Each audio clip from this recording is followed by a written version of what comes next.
Imagine you're building a machine that doesn't just follow instructions, but learns to understand language the way humans do. Not by memorizing every sentence, but by grasping meaning, context, and nuance. That's the promise of large language models. But how do they actually work? And why do they sometimes get things wrong, even when they sound so convincing? Let's dive into the real mechanics behind the magic. At the heart of every modern language model lies the transformer architecture, a breakthrough introduced in 2017 by Google researchers in a paper called Attention is All You Need. This wasn't just an incremental improvement. It was a paradigm shift.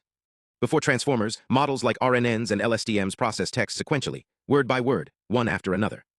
That meant they were slow, struggled with long-range dependencies, and couldn't easily parallelize computation. Transformers changed all that. Instead of processing text in order, transformers analyze every word in a sentence simultaneously. How? Through a mechanism called self-attention. Self-attention works like this. When the model reads a sentence, say, "The cat sat on the mat," it doesn't just look at each word in isolation. It asks, how relevant is this word to every other word in the sentence? So for the word cat, the model computes attention scores with the sat, on, and mat. It asks, is the important to understanding cat? Is sat related to cat? Is mat the object of the action? The model then assigns weights, higher for more relevant connections, forming a dynamic, context-aware representation. These attention weights are computed using three vectors: query, key, and value. The query represents the current word. The key represents every other word. The model compares the query to each key using dot product similarity. High similarity means high attention. Then it retrieves the corresponding value and combines them weighted by these scores. This process happens in parallel across all words, hence the speed and scalability. But here's where it gets even more powerful. Transformers stack multiple layers of these attention mechanisms. Each layer captures different levels of abstraction. The first layer might focus on local syntax, like how the modifies cat. The second layer begins to grasp semantic relationships, like the fact that cat is likely the subject performing the action sat. By the time you reach deeper layers, the model has built a rich, multi-layered understanding of meaning, structure, and intent. Now here's a crucial point. Transformers don't know anything in the way humans do. They don't have memories or consciousness. They're statistical pattern matchers. But they're pattern matchers at an industrial scale.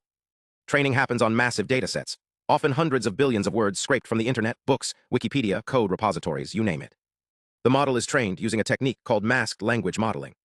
In this setup, the model sees a sentence with some words hidden, like, "The cat sat on the," and must predict the missing word based on context. This forces the model to learn deep syntactic and semantic patterns. Over time, it internalizes grammar, world knowledge, even logical reasoning, albeit indirectly. But here's where things get subtle. When you deploy a model like GPT, you're not just running the trained weights. You're doing inference, a process where the model generates text one token at a time, using the same self-attention mechanism, but now in a causal way. That means the model can only attend to previous words in the sequence. So when generating, "The cat sat on the," it looks only at "the cat sat on the" to predict the next word, never peeking ahead. This ensures coherence and prevents cheating. And because the model has seen so many variations of the mat, the floor, the rug, it can generate plausible completions based on statistical likelihood. But this also explains the limitations. The model doesn't understand the meaning of mat. It just knows that the mat appears frequently after on in training data. If you ask it, "What's the capital of France?" it doesn't retrieve a fact from memory. It generates the most statistically probable answer: Paris. That's why hallucinations happen. The model isn't wrong in the way a human would be. It's not lying. It's just generating the most likely sequence of words based on patterns it's seen. And sometimes, those patterns lead to confident-sounding nonsense. Now let's talk about the scale.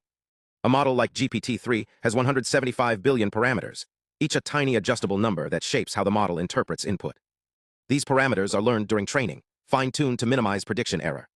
But scaling isn't just about more parameters. It's about more data, more compute, and more layers. And the gains are nonlinear. Doubling the size of a model often leads to disproportionately better performance, especially in reasoning, zero-shot learning, and few-shot tasks. Yet with scale comes cost. Training a model like this can consume millions of dollars and thousands of GPU hours. And inference, running the model, requires powerful hardware. That's why companies now rely on specialized accelerators like TPUs and high-bandwidth memory. But here's the most fascinating part. The model doesn't have a single brain. There's no central controller. Instead, meaning emerges from the collective behavior of millions of interconnected neurons, each contributing a tiny piece to the final output. This is what we call emergent behavior. Features like chain-of-thought reasoning, code generation, or even logical deduction don't appear in the training objective. They emerge only when the model is large enough and trained on enough data. So when you ask a model to solve a math problem by thinking step by step, it's not following a rulebook. It's mimicking a process it's seen in training data, because many math solutions were written out in steps. This is why prompting matters so much. The way you phrase a question, explain your reasoning step by step, can unlock capabilities that weren't explicitly taught. Now let's zoom out. Transformers aren't just for language. They've been adapted for vision transformers, audio, protein folding, even reinforcement learning. The core idea, attention over long sequences, has become a universal tool. But the journey isn't over. Researchers are exploring sparse attention, efficient attention variants, and hybrid architectures. Some are even questioning whether attention is the final answer. Could there be a better way to represent meaning? And as these models grow more capable, we face deeper questions. How do we align them with human values? How do we make them transparent? How do we prevent misuse? But for now, the transformer remains the cornerstone of modern AI. It's not magic. It's math, data, and massive computation, harnessed to model the structure of language in a way that's both powerful and deeply mysterious. So the next time you ask a model a question, and it responds with surprising insight, remember, it's not thinking like you. It's not even trying to. It's just doing what it was trained to do, predict the next word better than ever before. And in that process, it's giving us a glimpse into how meaning might be encoded not in symbols, but in patterns of interaction. That's the real breakthrough.